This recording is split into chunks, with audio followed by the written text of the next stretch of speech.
นะคะเมื่อนี้ค่ะนกมีความดีใจมากๆเลยค่ะที่มีโอกาสนะคะได้มาออกมาแสดงความขอบคุณกับทุกๆคะแนนเสียงนะคะ ไม่ว่าจะชนะหรือแพ้ค่ะทุกคะแนนจะบ่สูญเปล่าค่ะพ่อแม่พี่น้องจะเป็นกำลังใจให้พรรคเพื่อไทยได้มุ่งมั่นพัฒนาเพื่อคุณภาพชีวิตของพ่อแม่พี่น้องคนไทยที่ดีขึ้นต่อไปค่ะ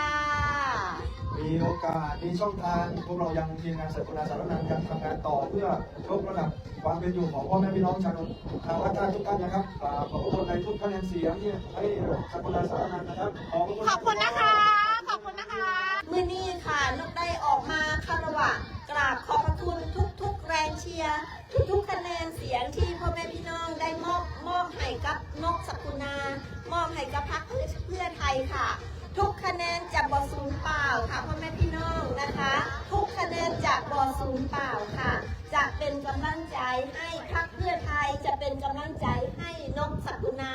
ได้